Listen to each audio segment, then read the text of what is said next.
Imagina o Pepe Le Gambá, aquele personagem clássico dos Looney Tunes. O cara se apaixona perdidamente por uma gata que, por azar, tem uma mancha de tinta branca nas costas e ele confunde com uma gambá fêmea. O problema? A gata não suporta nem chegar perto dele. Sai correndo, pula a janela, se enfia em cano, faz de tudo para escapar do cheiro insuportável. Mas o Pepe? Ele tá lá, todo otimista, achando que ela é só tímida. Vive numa bolha romântica, fora da realidade, convencido de que no fundo ela o ama. Agora corta para o Brasil de 2025.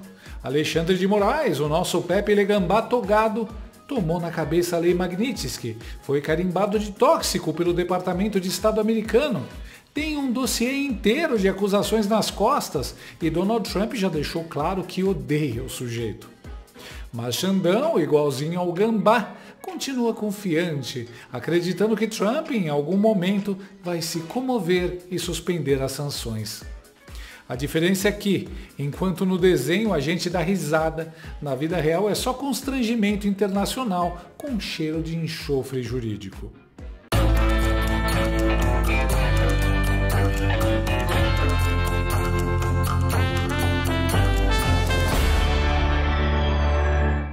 Sabe quando o vilão de desenho animado já está preso, cercado e sem saída, mas mesmo assim continua acreditando que vai virar o jogo?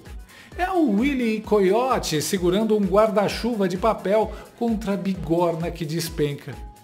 Pois bem, esse é Alexandre de Moraes em 2025, acreditando que Donald Trump vai acordar um belo dia, tomar um café preto e pensar: puxa, esse careca simpático do Brasil não merece as sanções Magnitsky. Vou cancelar tudo. Sim, brasilinas e brasilinos, o ministro do STF decidiu apostar na rota diplomática, como se fosse um Henry Kissinger careca. Spoiler, o final é sempre igual e não tem cena pós-créditos da Marvel que salve. Em entrevista publicada hoje na Reuters, Chandler Clayson jurou que as sanções vão cair, porque é tudo questão diplomática. Que ele prefere esperar, que não precisa de advogado porque Trump vai se sensibilizar. É a versão togada do espera que passa ou do manda no zap que resolve. Parece aquele amigo que acha que a crush vai voltar sozinha só porque ele ficou na energia do universo. Para te contar que o ministro do Supremo, Alexandre de Moraes, deu uma entrevista à agência Reuters. Moraes disse esperar que o presidente dos Estados Unidos, Donald Trump, reverta as sanções impostas contra ele. Fez essa declaração nessa entrevista que foi feita ontem no gabinete do ministro e divulgada hoje. Vou trazer aqui outros trechos da entrevista para vocês, quando o ministro expressou confiança de que as sanções contra ele seriam desfeitas por via diplomática ou por meio de uma eventual contestação judicial nos tribunais americanos. A gente já tem aqui então para vocês esse trecho, aspas do ministro, né? Uma contestação judicial é possível e ainda não encontrei um advogado ou acadêmico americano ou brasileiro que duvide que os tribunais a anulem, mas neste momento optei por esperar. Essa é a minha escolha, é uma questão diplomática para o país. O ministro Moraes também disse que a aplicação da lei americana em relação aos bancos brasileiros que operam nos Estados Unidos, aspas, está sob a jurisdição dos Estados Unidos, fecha aspas, e que os bancos que aplicarem as sanções aqui no Brasil podem ser punidos. Aí ele diz assim, no entanto, se esses bancos optarem por aplicar essa lei internamente, não poderão fazê-lo e poderão ser penalizados pela legislação brasileira. Então, aqui as aspas do ministro Moraes. Moraes diz esperar que Trump revogue sanções contra ele. Eu aguardo. E eu espero ganhar na Mega Sena. Por isso eu faço minha fezinha toda semana. O meme se torna realidade. Alexandre de Moraes dá 48 horas para Trump revogar sanções contra Alexandre de Moraes. Como é que eles dizem mesmo? Sem anistia. Não é assim? Então que valha para eles também. Mas não vamos tirar a esperança do mimado, pô. É tipo mãe. Na volta a gente compra, tá, filhinho? De todo jeito, força, Xandão. E espera sentado.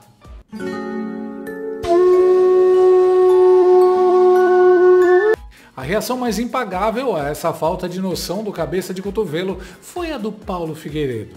O cara acha que os tribunais vão derrubar uma sanção Magnitsky.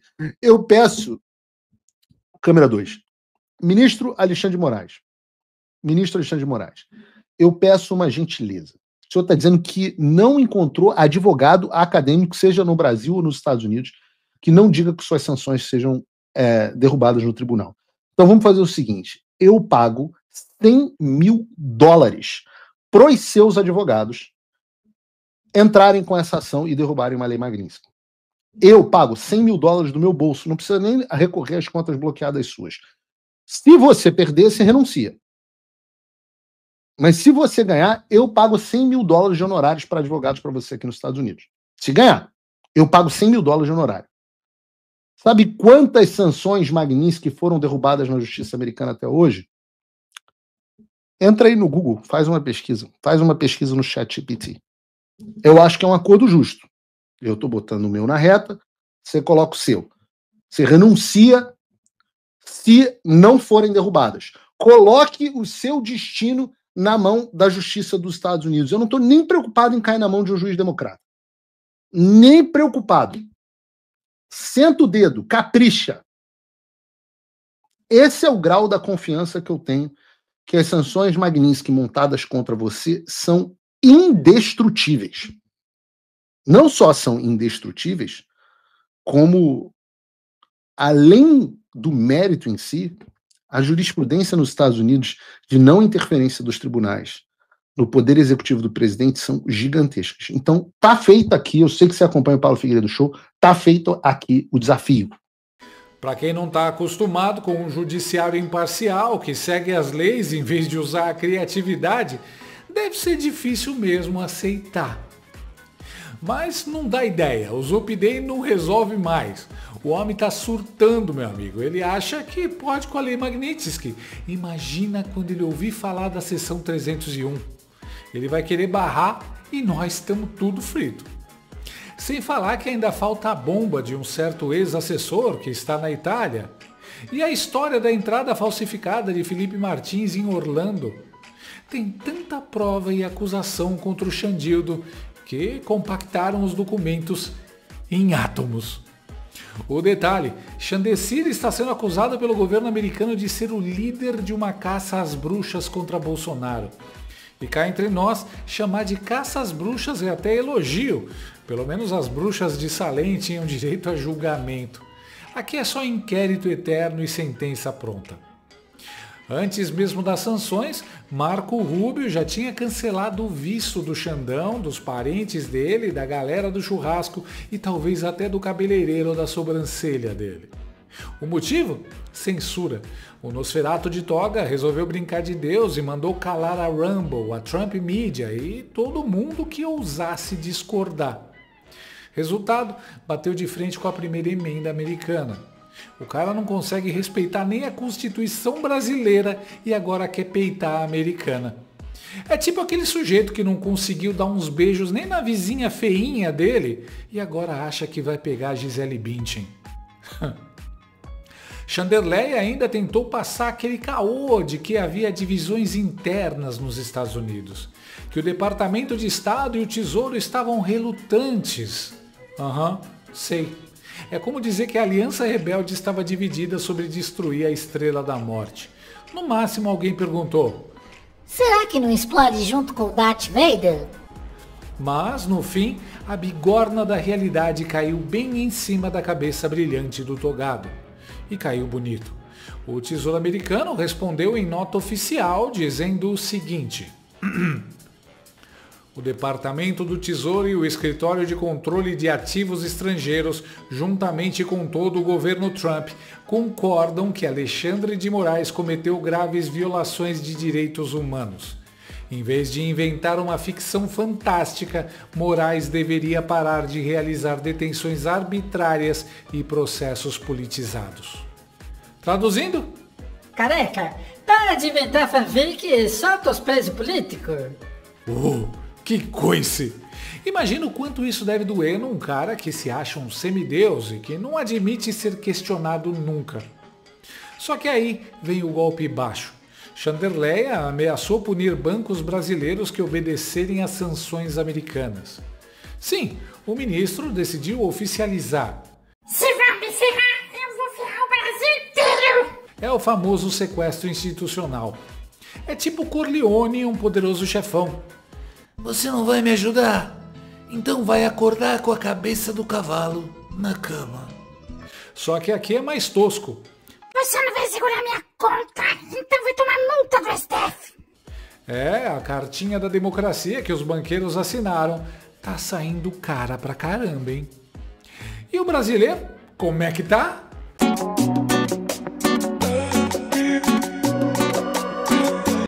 O sancionado resolveu fazer chantagem com os banqueiros. Sabe de nada, inocente. Só que, diferente do que pensa Chandemar, os bancos não são o Itaú Personalité dele. O BTG, quem diria, do petista André Esteves, já sugeriu que vai cancelar preventivamente as contas dos sancionados. Tipo, melhor perder um cliente do que perder acesso ao dólar. Ou seja, para o mercado financeiro, Chandirene não é um semideus intocável. É só risco de compliance. E aí entra o tempero final. Por causa da entrevista, as ações dos bancos despencaram. O mercado inteiro sentindo o peso de uma chantagem pessoal travestida de decisão judicial. É como se o Papa, na hora de abençoar coletivamente as pessoas na Praça São Pedro, dissesse que a bênção só vale para as primas dele que estão lá. Com informação agora de última hora de uma entrevista que foi concedida pelo ministro Alexandre de Moraes à agência Reuters. A nosso colega aqui de Brasília, o Ricardo Brito, e ao Brad Haynes. Essa entrevista está mexendo neste momento no mercado financeiro. O ministro do Supremo Tribunal Federal, Alexandre de Moraes, que está no centro das crescentes tensões entre Brasil e Estados Unidos, disse à agência Reuters, uma entrevista feita ontem à noite, publicada há poucos minutos, que espera uma mudança de postura do presidente dos Estados Unidos, Donald Trump, para reverter as sanções impostas contra ele, afirmando que haveria falta de consenso dentro de órgãos do governo norte-americano. Vitor Irajá, essa informação é extremamente importante, tem mexido no mercado financeiro. É uma primeira vez que o ministro Alexandre de Moraes fala diretamente sobre o governo dos Estados Unidos, sobre os efeitos da Lei Magnitsky e os impactos aqui no Brasil. Não só, né, Uribe, falando também especificamente dos bancos, ressaltando que as instituições brasileiras poderiam ser punidas se aplicarem sanções aos Estados Unidos por ativos brasileiros, ou seja, inflamando ainda mais esse temor por parte do mercado do ponto de vista de impactos práticos, depois de um dia bastante nocivo, de um derretimento das ações que a gente acompanhou ontem. Hoje havia um certo movimento de recuperação, estou acompanhando inclusive aqui o índice financeiro, né, dos bancos que são listados no Ibovespa. A gente tem a maior parte dos papéis agora no campo negativo, ou seja, em uma nova queda depois de realmente um massacre do valor de mercado das ações ontem, né? Os bancos que perderam cerca de 42 bilhões de reais em valor de mercado durante as negociações nessa terça-feira. A gente viu uma leve recuperação, uma tentativa de mitigar e de reinterpretar exatamente as possibilidades envolvendo esses impactos, até porque o mercado brasileiro, vale destacar ainda mais com uma Selic a 15%, ele é bastante interessante também para as instituições financeiras norte-americanas, né? E é evidente que os efeitos da Lei Magnitsky, eles ainda também estão sendo mensurados pelas instituições financeiras, como eu disse já, a maior parte delas, pelo menos as mais importantes, com operações significativas nos Estados Unidos. E sobre esse derretimento das ações no dia de ontem, a gente preparou inclusive uma arte mostrando exatamente essa perda de valor das principais instituições bancárias aqui no Brasil. Olha lá, o Itaú, né, tanto as ações ordinárias quanto preferenciais caíram cerca de 3,84%, uma perda de 14,7 bilhões de reais em valor de mercado, um montante mais significativo do que o do BTG Pactual, caiu 3,48% durante o pregão de ontem, atingindo ali cerca de 11,4 bilhões de reais em perda também de valor. Banco do Brasil, bastante impactado, as ações bastante impactadas, uma queda mais expressiva. É evidente que como tem um valor de mercado menor do que seus parceiros privados, esse impacto ele foi mitigado ali em relação ao que a gente vê de Itaú e BTG. Ações do Bradesco também queda, né, perdendo 5,4 bilhões de reais ontem, e as ações do Santander caindo 4,88% ontem, também perdendo 3,2 bilhões de reais. Um momento de cautela por parte dos investidores, de correção exatamente por essa aversão ao risco e uma tentativa por parte das instituições financeiras de entender o que está sendo exigido por parte das autoridades norte-americanas, quais seriam os impactos dessas operações nos Estados Unidos por parte dessas instituições e, evidentemente, que tipo de resposta eles teriam que dar para a justiça brasileira entre a cruz e a espada. Ou desrespeitam a legislação, estão sujeitos a punições nos Estados Unidos com as suas operações por lá, ou desrespeitam a legislação brasileira e, evidentemente, também estão sujeitas a punições do ponto de vista judicial aqui. Se o cabeça de manequim achava que ia melhorar, se enganou. Na verdade,